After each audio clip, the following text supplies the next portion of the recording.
আসসালামু আলাইকুম রহমতুল্লাহি ওবরকাতুহু। সম্মানিত দর্শক, প্রচার মন্ত্রী হিসেবে গোয়েবলসের যে সফলতা, এটি বিশ্বনন্দিত।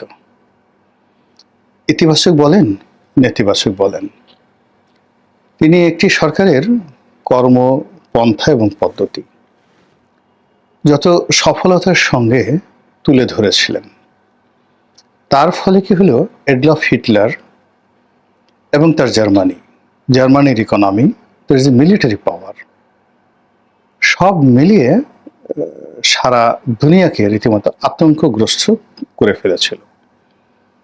ফলে দ্বিতীয় বিশ্বযুদ্ধ যখন শুরু হলো, এবং সেই দ্বিতীয় বিশ্বযুদ্ধের মূল কারণ ছিল the great depression of United states of আমেরিকার যে মহামন্দা, সেই মহামন্দার কারণে বলতে গেলে অনেক সময় লাগবে, যার প্রেক্ষিতে দ্বিতীয় বিশ্বযুদ্ধ অনিবার্য হয়ে পড়েছিল। আর সেই দ্বিতীয় বিশ্বযুদ্ধের প্রথম 3টি বছর এডলফ হিটলারের যে বিস্ময়কর বিজয়, এই বিজয় অনেকটা চেঙ্গিস খানের মতো হয়েছিল। অর্থাৎ চেঙ্গিস খানের নাম শোনার সঙ্গে সঙ্গে তার প্রতিপক্ষ আত্মসমর্পণ করতেন, এবং তিনি যে শহর নগর আক্রমণ করতে চাইতেন, সেখানে রীতিমতো কান্নার রোল বয়ে যেত। তদ্রূপ এডলফ হিটলার যেদিন বিশ্বযুদ্ধ শুরু করলেন, সেদিন থেকে একেবারে ফ্রান্স দখলের দিন পর্যন্ত তার যে অব্যাহত সফলতা, সেই সফলতার সঙ্গে অন্য কোনো বিজয়ের সফলতার তুলনা করা যায় না।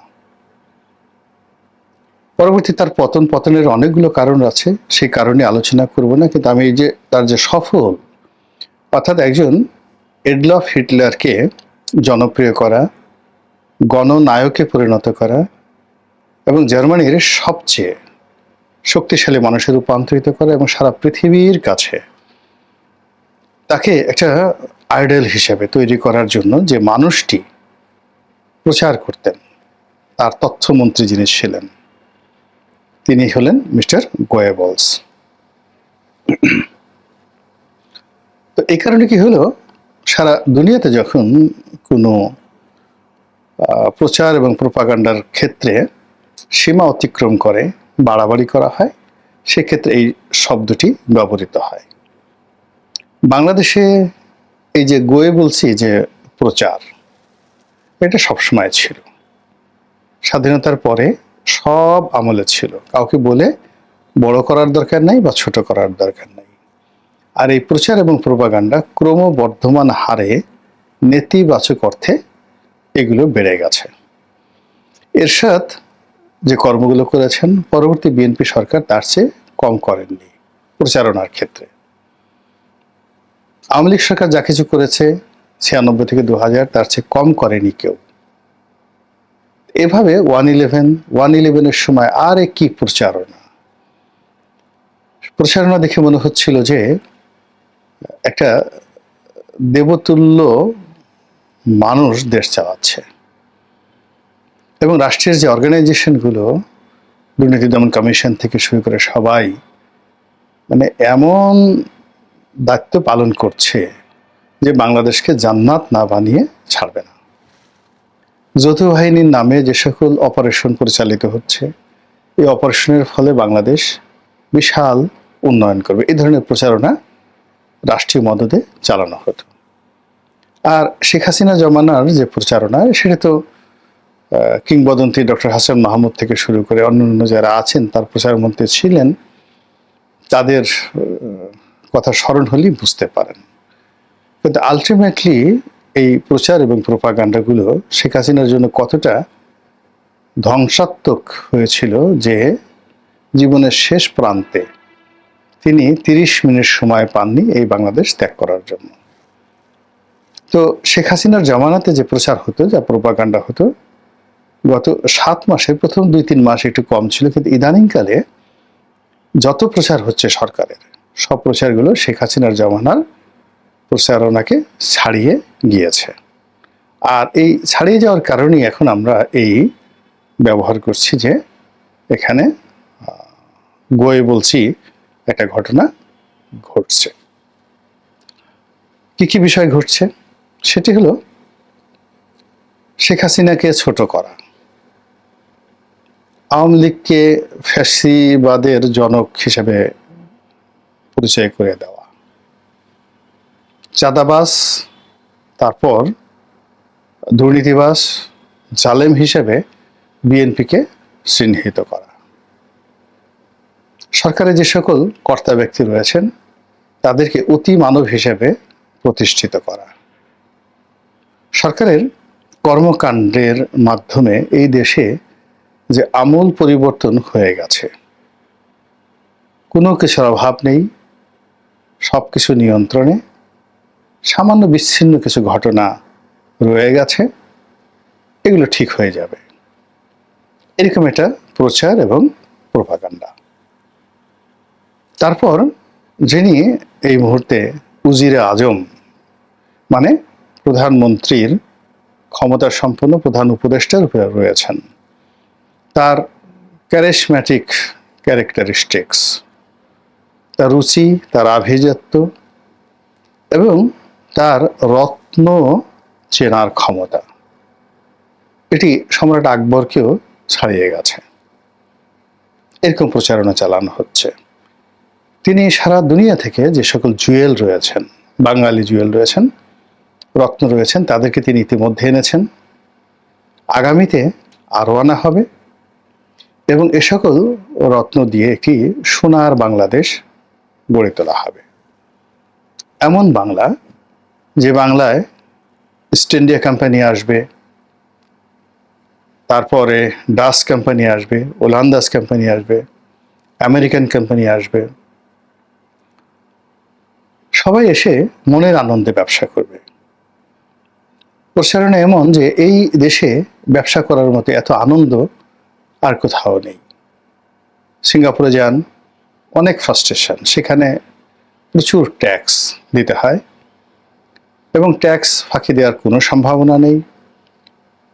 শুধু তাই নয়, স্থানীয় যারা লোকজন রয়েছেন তাদের উপর এত পরিমাণ ট্যাক্স আরোপ করা হয় যে অনেকে সিঙ্গাপুর ছেড়ে চলে যাচ্ছেন, অনেকে আত্মহত্যা করে ফেলেছেন সিঙ্গাপুরে। তো সেই ক্ষেত্রে বাংলাদেশ হলো স্বর্গরাজ্য। এখানে যে কোনো মানুষ ইচ্ছা করলে 1,00,000 কোটি টাকা চুরি করতে পারে, আয় করতে পারে, বিদেশে পাচার করতে পারে, ভোগ করতে পারে। এখানে যে কোনো মানুষ ইচ্ছা করলে একটা 5 স্টার হোটেলে ঠিক সেই মোগল হ্যারেমের মতো একটা হারেম তৈরি করতে পারে। এখানে যে কোনো একটা ক্লাবকে কেন্দ্র করে একটা ক্যাসিনো শহর গড়ে তোলা যায়, ম্যাকাওয়ের মতো, বা আমেরিকার যে ইন্ডিয়ানা রয়েছে সেই ইন্ডিয়ানার মতো একটা যাকে বলা হয় সেক্স সিটি এখানে গড়ে তোলা সম্ভব। কেউ আপনাকে বাধা দেওয়ার ক্ষমতা রাখে না, যদি আপনার ক্ষমতা থাকে। এখানে আপনি আনন্দ করতে পারবেন। এখানে আপনি 1 ঘন্টার মধ্যে হাজার হাজার কোটি টাকার কর মওকুফ করে নিতে পারবেন।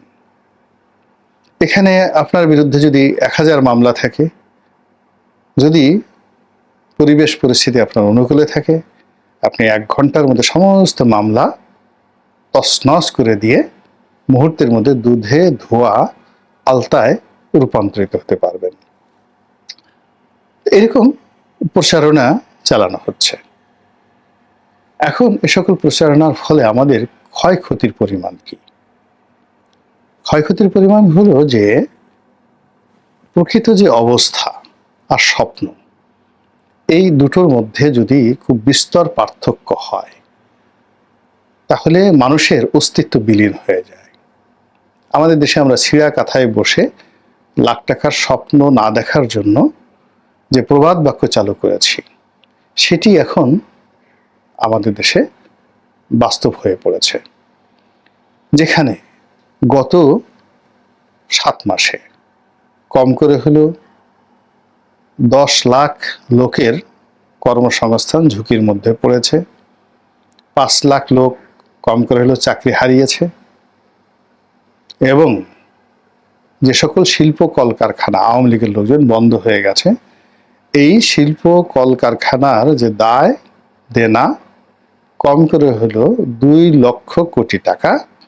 এই 2 লক্ষ কোটি টাকা সরাসরি আমাদের ব্যাংক ব্যবস্থার উপরে আঘাত এনেছে। ফলে অনেকগুলো ব্যাংক দেউলিয়াত্বের চরম পর্যায়ে চলে গেছে। গভর্নরের বক্তব্য অনুযায়ী এই ব্যাংকগুলো বন্ধ করে দিতে হবে অথবা এগুলোকে একত্রে মার্জ করতে হবে, এগুলো চলতে পারছে না। যেখানে 30,000 কোটি টাকা ছাপিয়ে মৃত ব্যাংকগুলোকে আইসিইউতে ঢুকিয়ে রক্ষা করার চেষ্টা করা হচ্ছে, যেখানে গত 7 মাসে নতুন কোনো বিনিয়োগ হয়নি, আমদানি এবং রপ্তানি বাণিজ্যে ভারসাম্য আসেনি, যেখানে মানুষের ক্রয় ক্ষমতা বাড়েনি এবং যে যার অবস্থায় বসে শুধু হাহাকার করছে। কেউ মবের ভয় পাচ্ছে, কেউ গ্রেপ্তারের ভয় পাচ্ছে এবং একটা সেলফ সেন্সরশিপের ভয়ে রাজত্ব কায়েম হয়ে গেছে। পুলিশের কর্তা ব্যক্তি, এসপি থেকে ডিআইজি থেকে শুরু করে বড় বড় কর্তা ব্যক্তিদের একটা অংশ গ্রেপ্তার, চাকরি হারানোর আতঙ্কে আছেন। সচিবালয়ে একই অবস্থা, ক্যান্টনমেন্টে একই অবস্থা, আইন আদালতে একই অবস্থা। এই অবস্থাতে আমরা বিনিয়োগের স্বপ্ন দেখছি, বিশাল বিনিয়োগ। স্যামসাং নাকি বাংলাদেশে অতীতে $20 বিলিয়ন এই যাকে বলা হয় ইনভেস্টমেন্ট করার জন্য এসেছিল। আবার আমি বলছি $20 বিলিয়ন। স্যামসাং বাংলাদেশের $20 বিলিয়ন ইনভেস্ট করে কি করবেন বলেন তো? আপনারা স্যামসাং এর হেড অফিস কয়জন ভ্রমণ করেছেন আমি জানি না, কিন্তু আমি স্যামসাং এর হেড অফিস, এলজির হেড অফিস কোরিয়াতে ভ্রমণ করেছি। এবং এই যে বাংলাদেশের স্যামসাং এর যত ইলেকট্রনিক্স প্রোডাক্ট আসতো, অলমোস্ট বেশিরভাগ ইলেকট্রনিক্স প্রোডাক্ট স্যামসাং এর আমি আমার যে ফ্রেট ফরওয়ার্ডিং জাহাজ ব্যবসা তাদের মাধ্যমে বাংলাদেশে আসতো বহু বছর। কাজে স্যামসাং এর ফ্যাক্টরিগুলোতে টোটাল ইনভেস্টমেন্ট কত, কি কি উৎপন্ন হয়, একটা রেফ্রিজারেটর কোম্পানিতে কত ইনভেস্টমেন্ট থাকে, একটা মোবাইল কোম্পানিতে কতটা ইনভেস্টমেন্ট থাকে, এটি মানে মোরাললেস কিছুটা বোঝার ক্ষমতা তো আছে। এখন $20 বিলিয়ন একটা সিঙ্গেল ইনভেস্টমেন্ট কোনো একটা দেশে স্যামসাং তো দূরের কথা, আইফোন মানে অ্যাপেল কোন দেশে $20 বিলিয়ন ইনভেস্টমেন্ট করেছে? চায়নাতে করেছে। একটা প্রজেক্টের নাম দেখান তো। ইলন মাস্ক $20 বিলিয়ন ইনভেস্টমেন্ট করেছে কোন প্রজেক্টে? টুইটার কিনেছে কত টাকা দিয়ে? মানে এই যে কথাগুলো বলা হচ্ছে আর আমরা মিলিয়ন এবং বিলিয়ন এটাকে সব একত্র করে ফেলছি। খুবই দুঃখজনক, খুবই হতাশাব্যঞ্জক। বলা হচ্ছে আমাদের দেশে ওরকম একটা হাসপাতাল হবে আমেরিকান, এত টাকা ইনভেস্টমেন্ট হবে, এত লোকের কর্মসংস্থান হবে। বলা হচ্ছে যে এরকম যদি চলতে থাকে আগামী কয়েক বছরে 15,000 লোকের কর্মসংস্থান হবে। আরে বাবা, যে অবস্থা চলছে এই অবস্থা যদি চলতে থাকলে তো 15 লাখ লোক কর্ম হারাবে। 15 লাখ লোক কর্ম হারাবে আর আপনি 15,000 লোকের কর্মসংস্থান করবেন। 2 নম্বর হলো, বিনিয়োগ যদি আপনাকে করতে হয় তাহলে তো আপনার ব্যাংকিং ব্যবস্থা থাকতে হবে। এখন $20 বিলিয়ন বাদ দেন, $1 বিলিয়ন, $1 বিলিয়ন বাংলাদেশে ধরুন একটা কোম্পানি ইনভেস্টমেন্ট করবে। এখন এই $1 বিলিয়ন আনার জন্য আমার ব্যাংকের যে ইনফ্রাস্ট্রাকচার দরকার, এবং এই $1 বিলিয়ন 8,000 বা এখন 12,000 কোটি টাকা বা 11,000 কোটি টাকা, $1 বিলিয়ন রাতারাতি আমি এলসি করব, এলসি ম্যাচিউর করব এবং কোনো রকম অ্যাড কনফার্মেশন ছাড়া কোন ব্যাংক এই এলসিটা করতে পারবে এই মুহূর্তে বলেন? এখন এই জিনিসগুলো যে ভাইব তৈরি করা হচ্ছে বা যেভাবে প্রচার চালানো হচ্ছে, একের পর এক প্রচার চালানো হচ্ছে, এটা পুরো দেশকে, পুরো দেশের অর্থনীতিকে এবং সব কিছুকে তছনছ করে ছেড়ে দিচ্ছে। এবং এইভাবে যদি এগোতে থাকে এবং মানুষের মধ্যে যে স্বপ্ন তৈরি করা হচ্ছে, মানুষের মধ্যে যে এক্সপেকটেশন তৈরি করা হচ্ছে, এই এক্সপেকটেশন এবং স্বপ্ন যখন 6 মাস 1 বছর পরে এগুলো বাস্তবায়ন হবে না, অসম্ভব বিষয়, তখন এটার ফলাফলটা বুমেরাং হবে, রিভার্স হবে। আর তখন আমরা সেই অবস্থার মধ্যে পড়ব। আমাদের এখানে ৭৪ হয়েছে দুর্ভিক্ষ, আমাদের এখানে ৭৬-এর মন্বন্তর হয়েছে, বহু দুঃখ কষ্ট আমাদের জীবনে আছে। কাজেই প্রাকৃতিক যে দুর্যোগ, সেই প্রাকৃতিক দুর্যোগের বেশিরভাগই কিন্তু মানব সৃষ্ট। আমরা এখন যে কর্মগুলো করছি, সেই কর্মগুলো আলটিমেটলি আমাদেরকে স্বপ্নপরায়ণ, অলস, প্রতিহিংসা পরায়ণ এবং অশ্লীল এবং অশ্রাব্য প্রকৃতির প্রাণীতে পরিণত করে দিচ্ছে। আমরা নিজেরা কর্মহীন হয়ে পড়ছি, আর অন্যের যে কর্মের স্পৃহা, গালাগাল করে, নেতিবাচক কথা বলে, তারপরে আক্রমণ করে, তার সহায় সম্পত্তি ধ্বংস করে পুরো জাতীয় অর্থনীতিকে আমরা তছনছ করে ছেড়ে দিচ্ছি। আর এই দৃশ্য দেখে নতুন করে রাজনীতি করবে, নতুন করে শিল্প কলকারখানা প্রতিষ্ঠা করবে, এরকম নির্বোধ বাংলাদেশে নেই, বিদেশে। আসসালামু আলাইকুম জি, কথা বলছেন আমাদের সবার পরিচিত প্রিয় গোলাম মাওলা রনি, সাবেক সংসদ সদস্য, লেখক এবং জার্নালিস্ট। খুবই গুরুত্বপূর্ণ আলোচনা করলেন, কেমন লাগলো অবশ্যই কমেন্টে জানাবেন। সবাই ভালো থাকবেন, সুস্থ থাকবেন। ভিডিওটি শেষ করছি, আসসালামু আলাইকুম।